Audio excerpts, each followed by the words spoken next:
করেছেন। ছাত্র জীবন থেকে তিনি জেলকে নিজের ঘর বাড়ি মনে করেন। তিনি আর কেউ নন, আমাদের প্রাণপ্রিয় নেতা জনাব বরকত বিশ্বাস।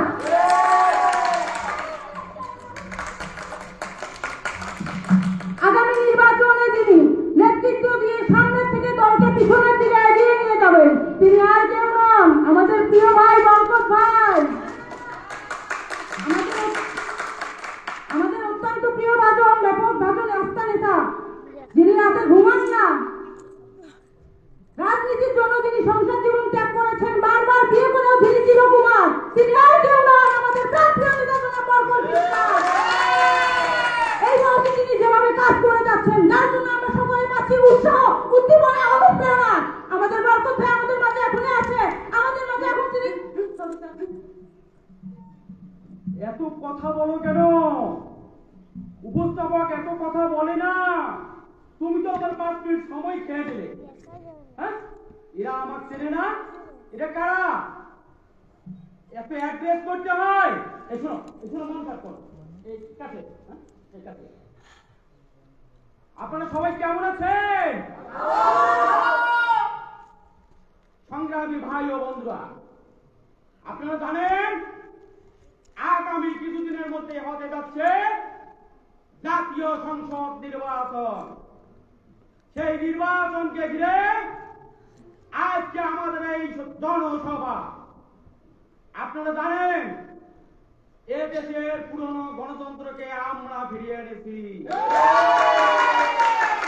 আমরা আপনাদের ভোটের অধিকার ফিরিয়ে দিয়েছি। আমাদের সরকার উন্নয়নের সরকার। আমরা যেদিকে তাকাই শুধু উন্নয়ন আর উন্নয়ন। আপনারা জানেন আমাদের সরকার গ্রামকে শহর, শহরকে গ্রামে পরিণত করে দিয়েছে ইনশাআল্লাহ।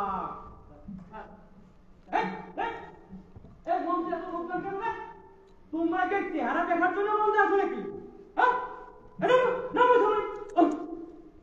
এই জানো তো এই কিছুদিন আগে মঞ্চ ভেঙে পড়ে গিয়ে আমার এই কমরটা ভেঙে গেছে বাইরে। এই সিঙ্গাপুরে গিয়েও আমার এখনো ভালো হয় নাই। হ্যাঁ তুমি সংগ্রামী ভাই ও বন্ধুরা, আমি শুধু আপনাদেরকে বলতে চাই আগামী নির্বাচনে আপনারা আমাদেরকে ভোট দিয়ে আপনাদের উন্নয়ন সকল বুঝে নেবেন। আপনারা যদি আমাদেরকে ভোট দেন আর আমরা যদি সরকার গঠন করতে পারি, আপনাদের এই অঞ্চলের আন্তর্জাতিক বিমানবন্দর, তিস্তা বাঁচাও প্রকল্প, অর্থনৈতিক অঞ্চল সহ সকল কাজ করে দেবে ইনশাআল্লাহ।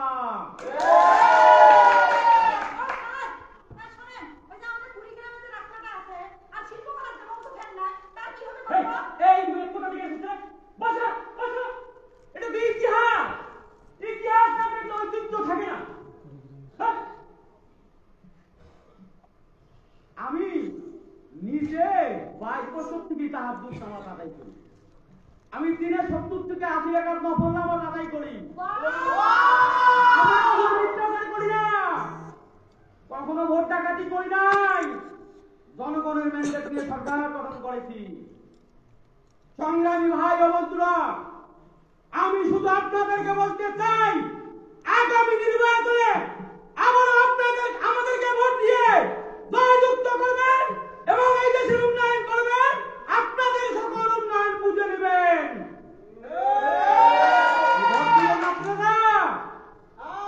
দিবেন তো? খেলা হবে? হবে খেলা? ভালো থাকবেন সবাই।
আত্মনাদ করছে কারণ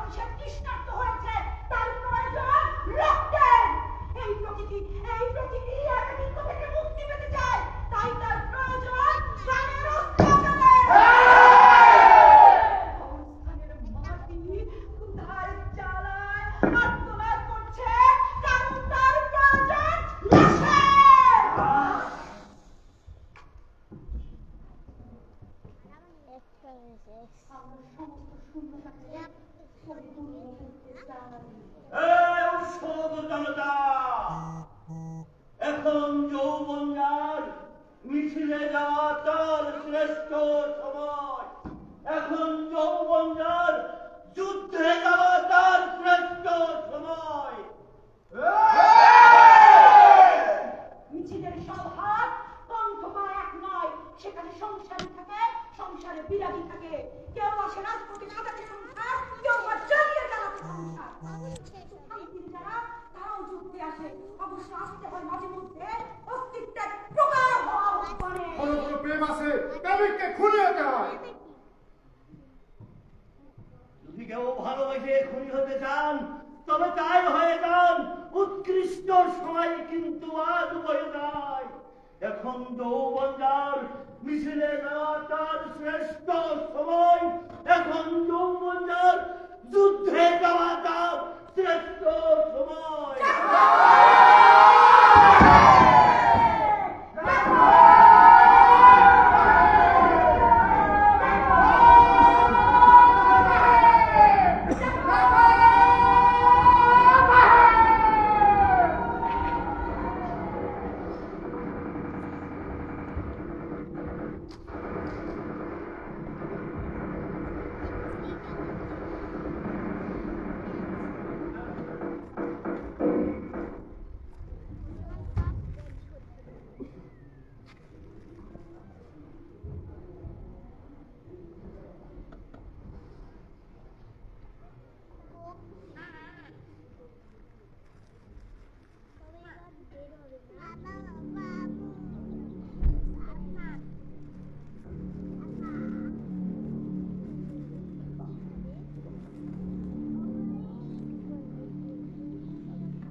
রক্ত রক্ত রক্ত, আমি আরো রক্ত চাই। আমার উত্তর দক্ষিণ পূর্ব পশ্চিম আজ রক্তাক্ত।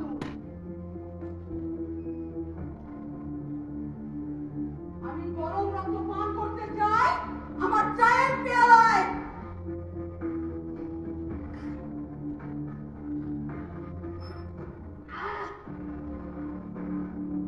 আমি রক্তের নদীতে ডুব দিতে চাই। আমি আমার ইবাদতের জন্য রক্ত চাই। আমাকে একটি রক্তাক্ত রুমাল উপহার দাও। দাও দাও দাও।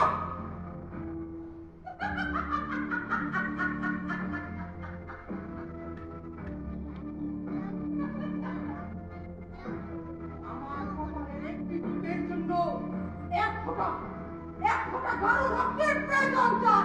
দ্রুত দ্রুত দাও, দ্রুত চাই। নিয়ে এসো। কি দেয়নি আমি তোমাদের? কি করিনি আমি তোমাদের জন্য? বলো, কি করিনি আমি তোমাদের জন্য? নিয়ে এসো, তবে মনে রেখো সমস্ত রক্ত হবে। বুঝতে পেরেছ? সমস্ত রক্তের মধ্যে শিক্ষার্থী রক্তের স্বাদ অনেক বেশি।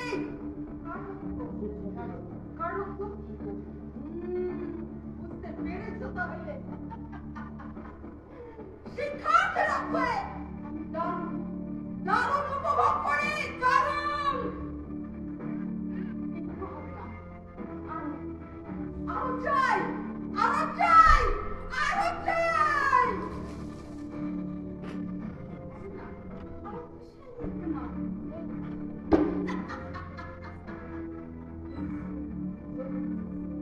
যদি মানুষের রক্তে আমার সমস্ত ক্ষুধা পূরণ করতে অক্ষম হয় তবেই আমি ভক্ষণ করবো মানুষের মাংস।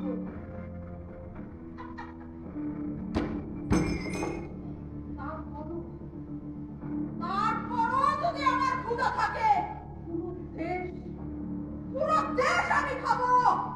যাবে না, বাদ যাবে না কোনো কিছু। তুমিও বাদ যাবে না, তুমিও বাদ যাবে না, তোমরাও বাদ যাবে না।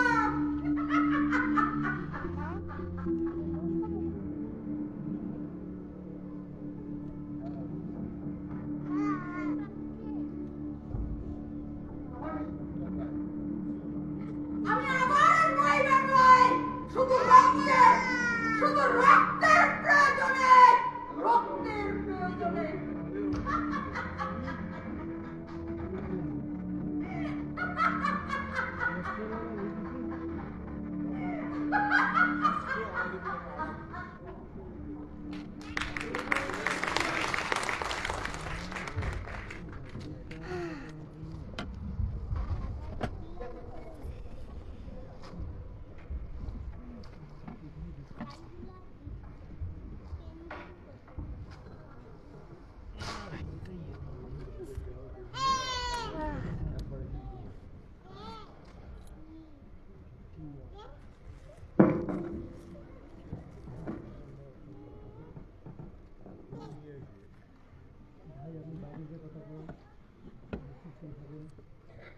জীবনে তোরি ভাগ্য নিল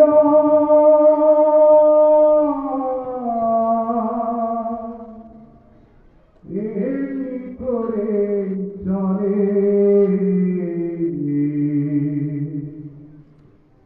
সুখের নীড়ে আয়সা আমি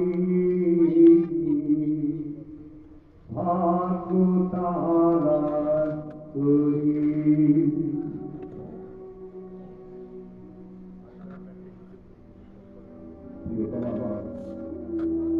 তোমার শেষ চিঠিতে তুমি লিখেছ, মাথা আমার ব্যথায় টনটন করছে, দিশেহারা আমার হৃদয়। তুমি লিখেছ, যদি ওরা তোমাকে ফাঁসি দেয়, তোমাকে যদি হারায়, আমি বাঁচব না। তবু আমার, তুমি আমার কোমল প্রাণ বোমা, চোখ তোমার বোধন দিয়ে লিখব। কেন তোমার আমি লিখতে গেলাম, ওরা আমাকে ফাঁসি দিতে চায়। বিচার সবে মাত্র শুরু হয়েছে। করিয়ে দেব ওসব বহু দূরের ভাবনা। হাতে যদি টাকা থাকে, আমার জন্য কিনে পাঠিয়ে বড় একটা পাজামা, পায়ে আমার বাদ ধরে। ভুলে যেও না, স্বামী যার জেলখানায়, তার মনে যেন সবসময় করতে থাকে। আমি জানি সুখের গাড়ি আদৌ উদার হয়নি, কিন্তু একদিন হবে। রাত্রির অন্ধকারে গ্রামদেশে শুকনো পাতায় আমি দাঁড়িয়েছিলাম আগুন, আগে স্পর্শ করেছে সে আগুন। নক্ষত্রের নিচে জানো অগ্নিকুণ্ডের মতো তুমি আমার প্রিয়তমা, তোমাকে স্পর্শ করছি। আমি আছি মানুষের মাঝখানে, ভালোবাসি মানুষকে, ভালোবাসি আন্দোলন, ভালোবাসি চিন্তা করতে। আমার সংগ্রামকে আমি ভালোবাসি। আমার সংগ্রামের অন্তঃস্থলে মানুষের আসনে তুমি আসি। প্রিয়তমা আমার, আমি তোমাকে ভালোবাসি। রাত এখন ডাকা, ট্রেনের দরজার তালা বন্ধ হবে এখনই।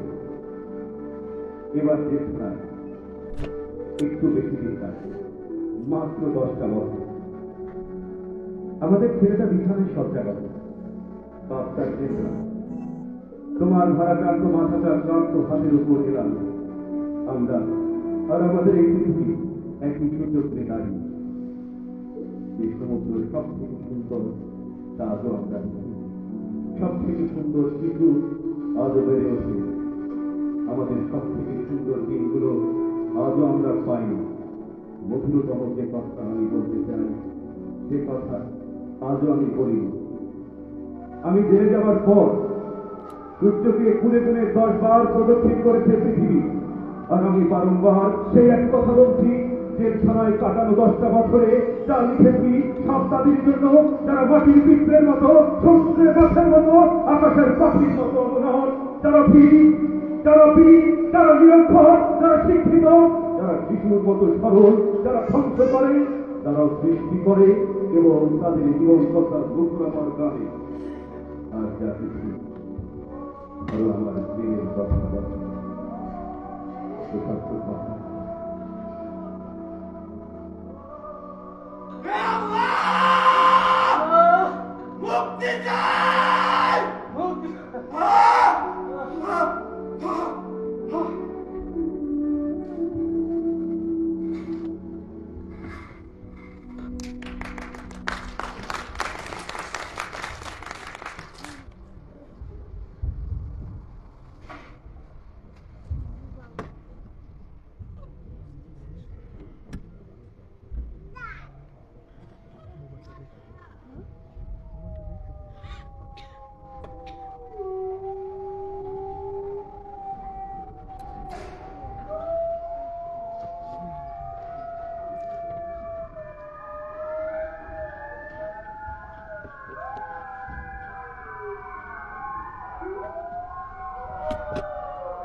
মানে ওই গর্ভদক বাচ্চা পেটে বলে কিনা কোনোভাবেই সম্ভব না। ছাত্রদের লাশ, আন্দোলনকারীদের লাশ, এদের গোসল হবে না, জানাজা হবে না, আবার সবাইকে একটি করে দাফন করা হবে, তা হবে না, কোনোভাবেই সম্ভব না। ধরে বসে এলো কত বুঝালাম স্যার। আপনাকে বোঝা কে বলছে?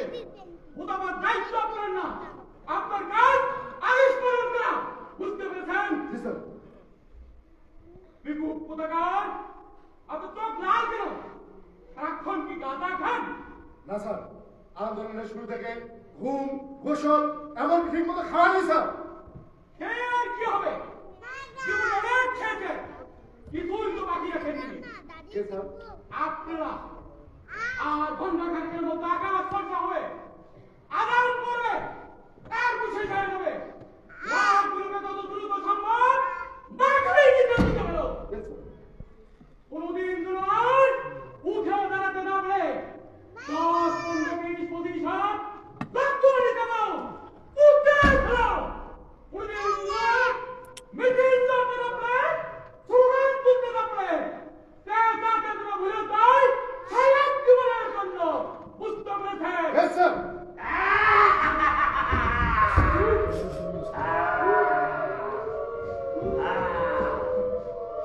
আজও আমি বাতাসে গাছের গন্ধ পাই, আজও আমি মাটিতে মৃত্যুর নগ্ন নৃত্য দেখি।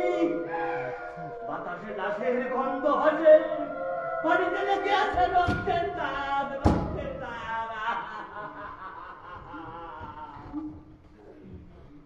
এই চোখে ঘুম আসে না, সারা রাত আমি ঘুমাতে পারি না, ঘুমাতে পারি না, আমি ঘুমাতে পারি না। চোখে লাশ, খালি লাশের ছবি। এ লাশ কবরে যাবে না, না এই লাশ কবরে যাবে না। এই লাশ আবার রাজপথে মিছিলে যাবে, আন্দোলনে যাবে, কবরে যাবে না। আমি মুদ্রা ফকির বলছি, এ লাশ কবরে যাবে না, এ লাশ কবরে যাবে না, কবরে যাবে না, Yes, sir. এটা কি সত্য বলে? স্যার স্যার স্যার স্যার, এ কি বলছেন স্যার? আপনি উত্তেজিত হয়ে গেলেন স্যার। এসব কাজ বড় সূক্ষ্ম, উত্তেজিত হয়ে গেলে সব বন্ধ হয়ে যাবে স্যার। স্যার, স্যার, কাম করুন স্যার।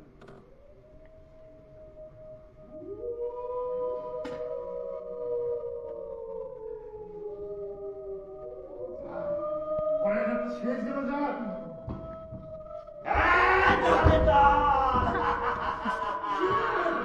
ও, আপনি অন্ধকারে চিনতে পারেন না। মিথ্যাবাদী, এ তোর স্থানে এমন কেউ নাই যে আমার চিনে না। আমি ওদের ভালো করে দিয়েছি, ওরা মুর্দা নয়, ওরা মরেনি, মরবে না, ওরা কোনোদিন কবরে যাবে না, ওরা কোনোদিন কবরে যাবে না। এই লাশের গন্ধ অন্যরকম। 20, 25, 30 হাত যত নিচে বাড়ি চালাতেও না কেন, লাশগুলো আবার কবর ভেঙে বেরিয়ে আসবে, উঠে আসবে, উঠে আসবে। আমি এদের ডেকে তুলে নিয়ে চললাম, তোমরা তৈরি থেকো, তোমরা তৈরি থেকো।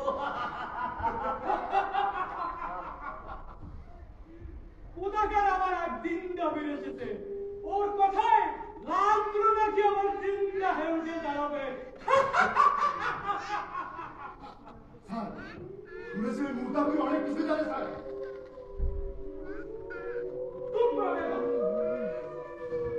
Sorry sir.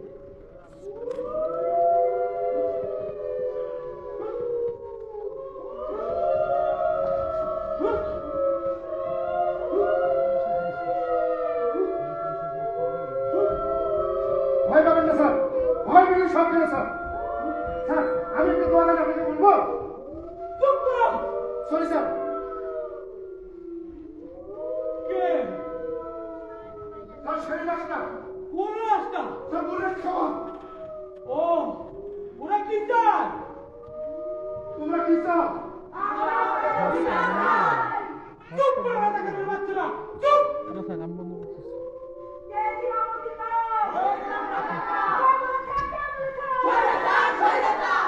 Inspector, Yes, sir.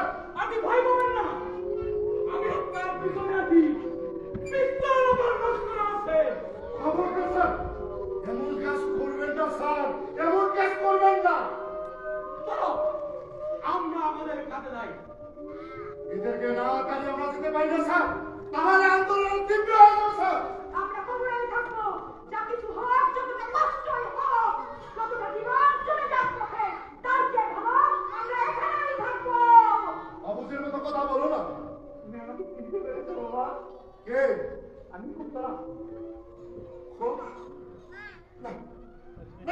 চিনতে পারিনি। যে পিতা তার সন্তানের লাশ শনাক্ত করতে ভয় পায়, আমি তাকে ঘৃণা করি। যে ভাই এখনো নির্লজ্জ স্বাভাবিক হয়ে আছে, আমি তাকে ঘৃণা করি। যে শিক্ষক, বুদ্ধিজীবী, কবি ও প্রাণী প্রকাশ্যভাবে হত্যার প্রতিশোধ চায় না, আমি তাকে ঘৃণা করি। এই মৃত্যু উপত্যকা আমার দেশ না, এই জল্লাদের উল্লাস মঞ্চ আমার দেশ না, এই বিস্তীর্ণ শ্মশান আমার দেশ না। আজ আজ এখানে দাঁড়িয়ে আমি এই রক্ত পুতুলিতে আমি অভিশাপ দিচ্ছি, যারা গণহত্যা করেছে গ্রামে, শহরে, গঞ্জে, টিলায়, ক্ষেত খামারে অধিক পশু, সেই সব পশুকে আমি অভিশাপ দিচ্ছি, অভিশাপ দিচ্ছি, অভিশাপ দিচ্ছি। আগে তোমরা আমার কথা ভালো করে শোনো। তোমরা অনেক শিক্ষিত, বুদ্ধিমান, চেষ্টা করলে আমার কথা বুঝতে পারবা। তোমরা বিশ্ববিদ্যালয়ে অনেক উঁচু ক্লাসে উঠেছ, তোমরা অনেক বইপত্র পড়ো, তোমাদের মাথা আছে। ছিল, এখন নেই, কোথায় নেই, উড়ে গেছে। ভিতরে যা ছিল সব রাস্তা ছিটকে পড়ে নষ্ট হয়ে গেছে। আমি ওয়াদা করছি, তোমাদের দাবি আমরা অক্ষরে অক্ষরে পালন করব। আপনি মিথ্যাবাদী, পাহাড়ের মিথ্যাবাদী না। Inspector, Yes, sir! আমি সব মানি না, আমি সব বুঝে ফেলবো। একটা একটা করে গুলি করে সব মেরে ফেলবো। বুকের ভেতর অনেক ঝড়, বুক পেতেছি গুলি কর। বুকের ভেতর অনেক ঝড়, বুক পেতেছি গুলি কর। বেশি কথা বলো তোমরা, চুপ করো। সবকিছু সাহসের পরিচয়। কথা বলার সাহস, চুপ করে থাকার সাহস। এই দুর্দশাগ্রস্ত গ্রহে সবকিছু সাহসের পরিচয়। Inspector, Yes, sir! তাড়াতাড়ি!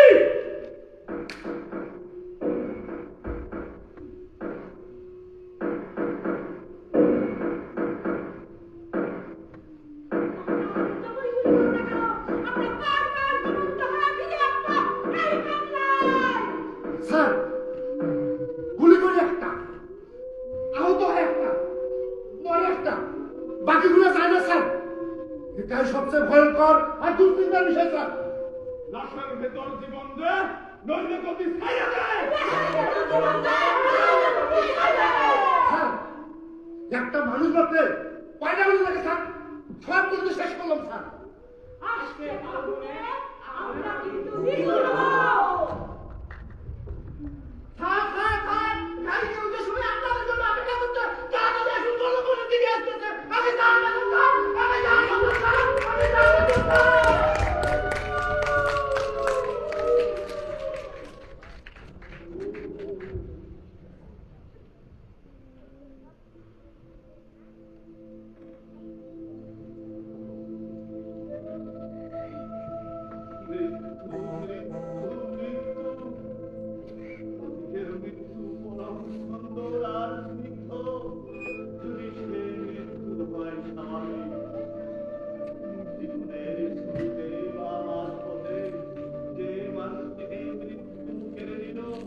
তার জীবনের অনেক স্বপ্ন পূর্ণ হয়ে গেল, তার জীবনের অনেক চলার পথ এখনো রয়ে গেল বাকি।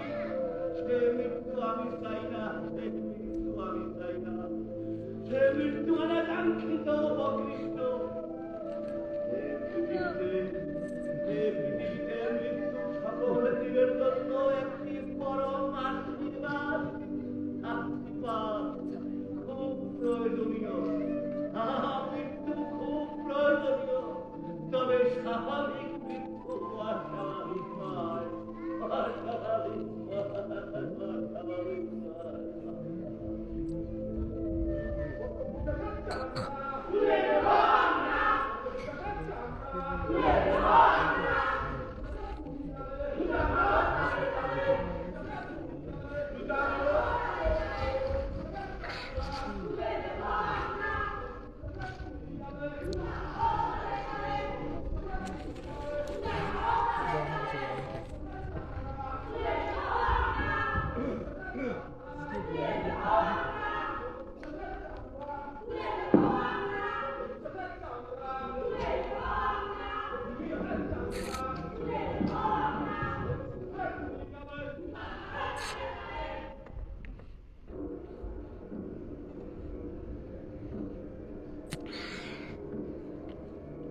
বিঘা কিন্তু আমার সুপারিশা হয়েছে। স্যার আমি আমার দায়িত্ব পালন করতেছি স্যার।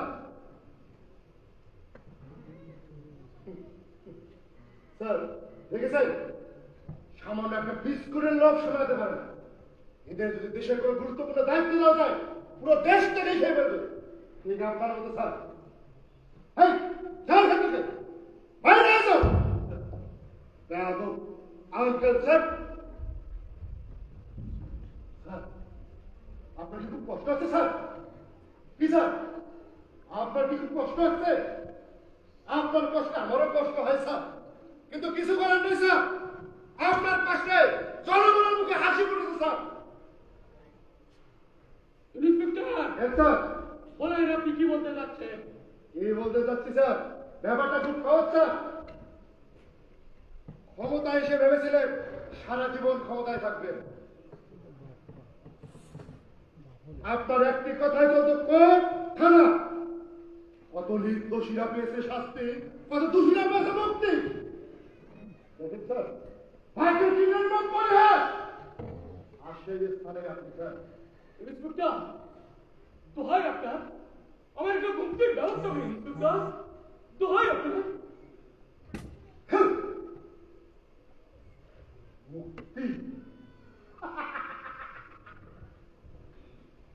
মুক্তি, আপনি মুক্তির কথা বলছেন স্যার?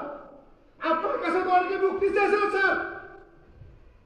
আপনার কারাগার থেকে কেউ মুক্তি পেয়েছে স্যার? না স্যার, আপনার কারাগার থেকে কেউ মুক্তি পায়নি স্যার। ইন্সপেক্টর যত টাকা লাগে আমি দেবো। ইন্সপেক্টর আপনি আমার মুক্তির ব্যবস্থা করুন। স্যার ভাবছেন টাকাই সব হয় স্যার? না স্যার, টাকাই সব হয় না স্যার। ইন্সপেক্টর ভুলিয়ে দেন না, আপনার মতো অনেক ডজন ডজন পুলিশ অফিসার টাকার বিনিময়ে আমার এই পকেটে ছিল। আমার কথায় উত্তর, আমার কথায় বুঝত, সেদিনকে আপনি ভুলে গিয়েছেন। স্যার আপনি এখনো প্রকাশ স্বর্গে বাস করছেন স্যার। ভুলে গেছেন স্যার, চর্চার মুল্লুকটা, সেই মুল্লুকেই আমরা সদস্য। মুদ্রার এপিক আর টপিক, ঘুরতে ঘুরতে যেদিকে যান আমরা তার। বুঝতে পারছেন স্যার?